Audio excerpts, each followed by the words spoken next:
नमस्कार साथियों, स्वागत है आपका।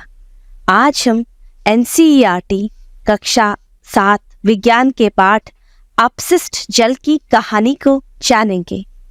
बच्चों, क्या आपने कभी सोचा है कि जो पानी हम उपयोग करते हैं वह आखिर जाता कहाँ है? और वो गंदा पानी जिसे हम अपशिष्ट जल कहते हैं, क्या कभी दोबारा उपयोग हो सकता है? आज हम जानेंगे ये सब बातें अपनी प्यारी सी दोस्त क्लीना से। क्लीना हमें बताएगी जल की यात्रा, जल शोधन, स्वच्छता और पर्यावरण की रक्षा कैसे की जाए। तो चलिए मिलते हैं हमारी जल योद्धा क्लीना से। नमस्ते दोस्तों, मैं हूँ क्लीना, जल की रखवाली करने वाली।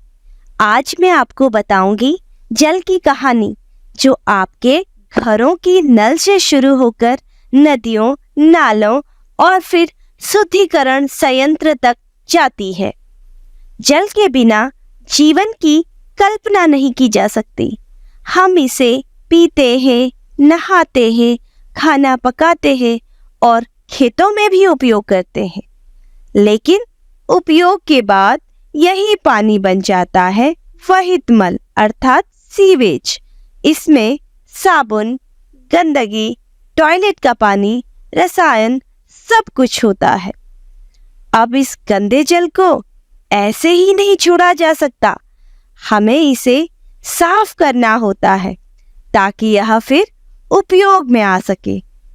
इसलिए हम इसे ले जाते हैं अपशिष्ट जल उपचार संयंत्र अर्थात वेस्ट वाटर ट्रीटमेंट प्लांट पर। अब इस संयंत्र में क्या होता है, मैं आपको बताऊंगी कि इस संयंत्र में गंदे जल से बड़े कचरे जैसे प्लास्टिक, बॉल, लकड़ी, गाद और गंदगी, हानिकारक बैक्टीरिया, इनको अलग किया जाता है और फिर उसे प्राकृतिक जल स्रोतों में छोड़ दिया जाता है या फिर सिंचाई में उपयोग कर दिया जाता है।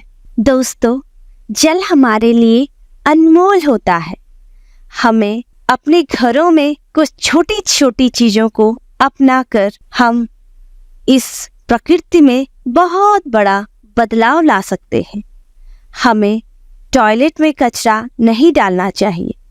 बचे हुए तेल को नाली में नहीं बहाना चाहिए।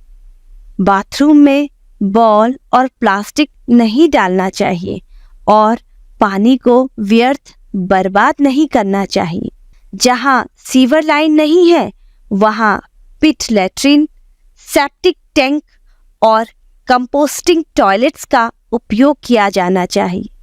और हाँ, पब्लिक टॉयलेट्स और स्कूलों की स्वच्छता हमारी प्राथमिक जिम्मेदारी है। वहाँ गंदगी फैलाना ठीक नहीं है। दोस्तों, हम सब की जिम्मेदारी है कि हम जल की बर्बादी को रोकें, गंदे पानी को शुद्ध करने के उपाय जानें, स्वच्छता को अपनाएं, दूसरों को भी प्रेरित करें और हमेशा याद रखें कि जल है तो तभी हमारा कल है।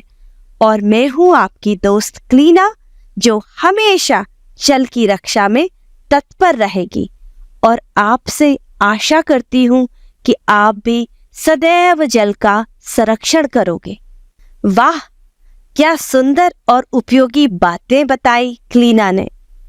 तो बच्चों, अब आपको समझ आया होगा कि जल को साफ रखना और उसका सही उपयोग करना कितना ज़रूरी है। तो बच्चों, अब आप बनोगे जल रक्षक और संकल्प लो कि हम जल की रक्षा करेंगे, स्वच्छता अपनाएंगे, पर्यावरण को स्वस्थ बनाएंगे, सीखेंगे और सिखाते रहेंगे। फिर मिलेंगे विज्ञान की एक मज़ेदार यात्रा में।